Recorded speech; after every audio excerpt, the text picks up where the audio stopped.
Hi there, folks, and welcome back to another edition of Mr. Songbird's Writing Mukbang. Hope you've been having a wonderful August. We're about halfway in. Today's what, the 15th? 15th. Although, you're probably seeing this on the 16th. For today's video, I'm having stuffed Alfredo pasta shells and some garlic bread.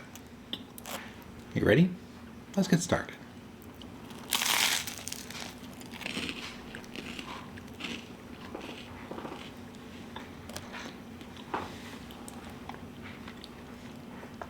Now, first let's talk progress. Last week, I was at chapters, all the way through chapter 7 fully edited and chapter 8 partially edited. This week, I'm roughly 2 chapters out of that.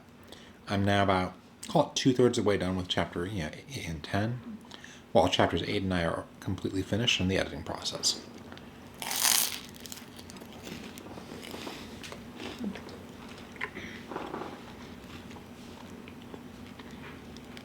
And as a reminder, there are 18 chapters in the book, along with an epilogue, so that means I'm roughly about halfway there with this round of edits.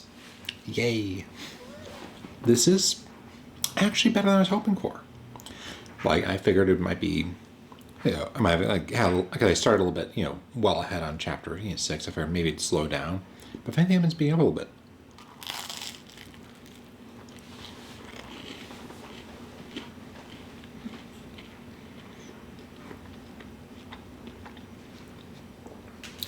And that's with meeting with my writing coach, because I paused my writing on that story because, well, I want to make sure that I was already saying 15,000 words to review, so I didn't want to overload them.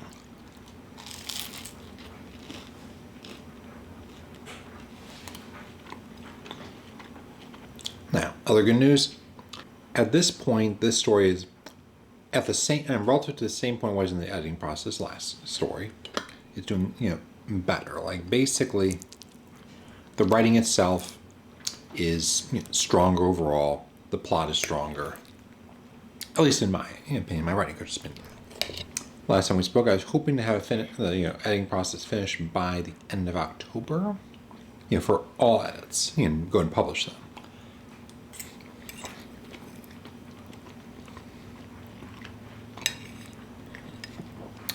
What is it with pasta? For some reason, it's usually better after you reheat it than when you have it the first time.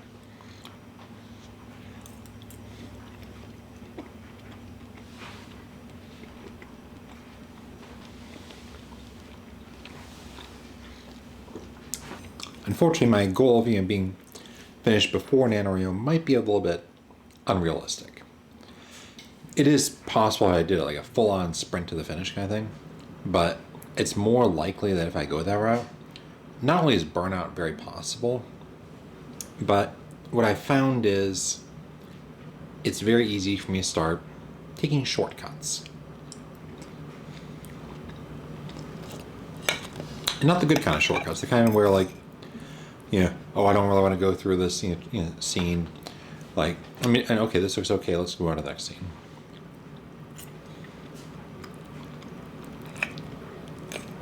I noticed, even that short break while I was, waiting with my writing coach caused the editing quality to improve because I did, a bit more thorough edits.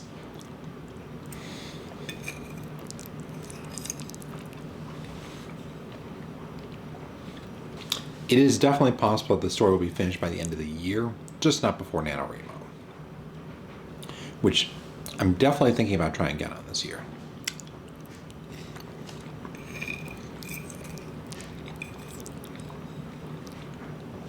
Although it would be for a new story.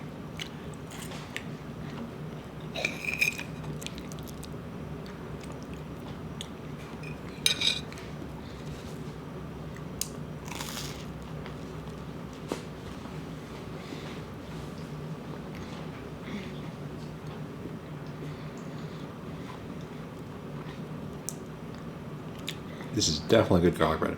I really like how soft it is. Take a look at that. See the butter, all melty.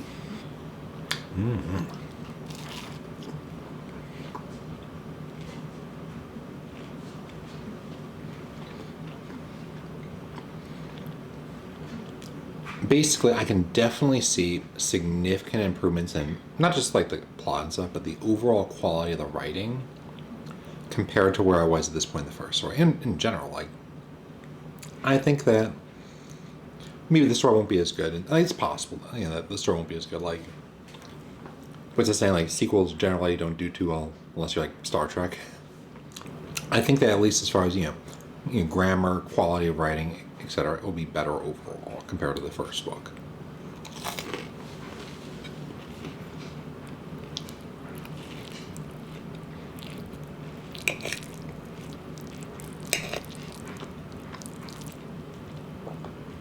Actually, it's really nice to sometimes like go back and see like how your story, how your quality was. When you've been doing it for like a while. Like basically, you've been writing for like a couple of years. When you worked on a story, then you work on a different story, then you come back to that first story, and then you say, "Wow, I really sucked back then." I suppose say sucked, but I wasn't as good back then. Let's say.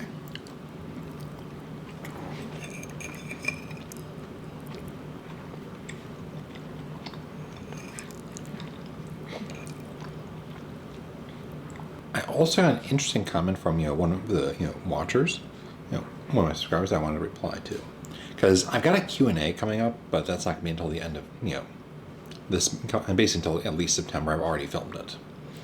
So one moment.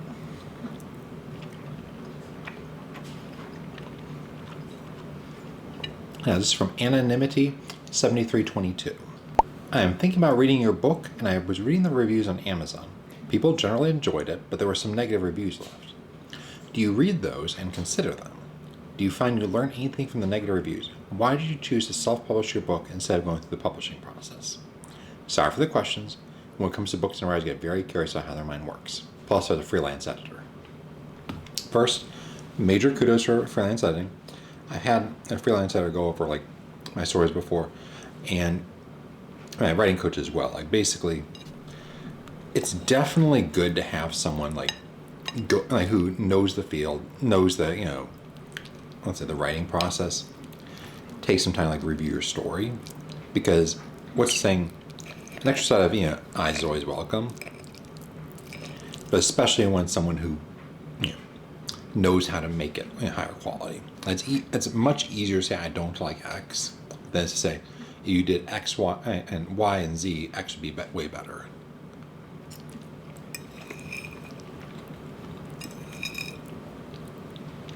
Now to answer the first question, I noticed I did get some negative reviews, and I'll be honest, I generally take the time to review and read all of my reviews. Some of them are very useful, some of them not so much. Like, I will give them thought, and I will give them attention, but most of them anyway. Like, there are some that are blatantly just not worth reading. But generally, I'll take the time to it, because that person, whether they're doing it to recommend to the next person who reads the story or as a review to me, they're trying to convey what they feel about the story. Like, basically, what's, in their opinion, wrong, or if it's a positive review, right with the story.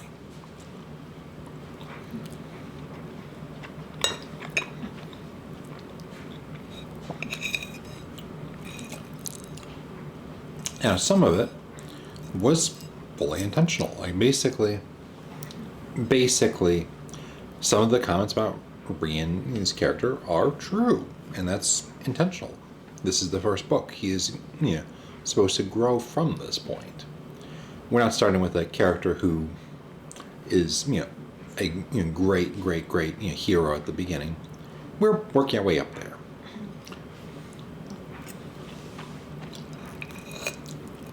Or alternatively failing. We'll see. Now, answer the second question, or, well, I guess the third question. Why did I choose not to go through the publishing process? I'll be honest. I know there's, downsides to each, type of, method, like whether it's self-publishing or, submitting it to have it reviewed.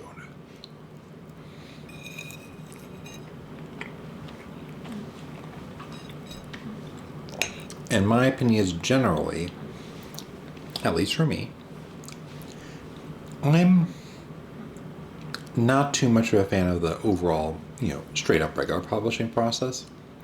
And I like the fact that with self-publishing, my own decisions and actions play a larger role in my overall result, as opposed to hiring a big company to, or basically having a big company decide how much they want to like advertise it, boost it, etc.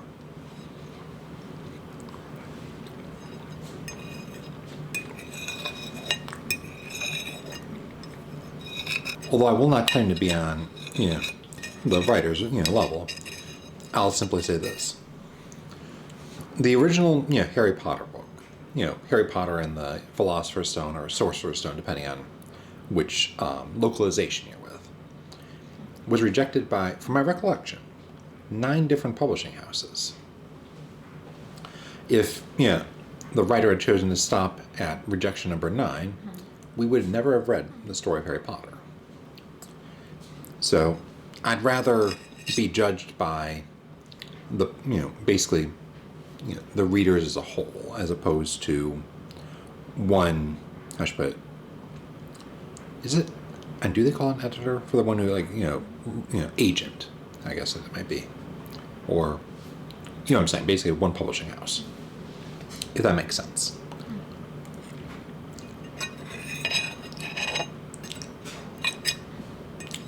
Still, a very worthwhile question, and I'm glad to welcome you to my channel. My hope is that by this time next week, I will be at roughly chapter 12, maybe chapter 13. Cross my fingers up. I hope to be at chapter 14 by the end of the month.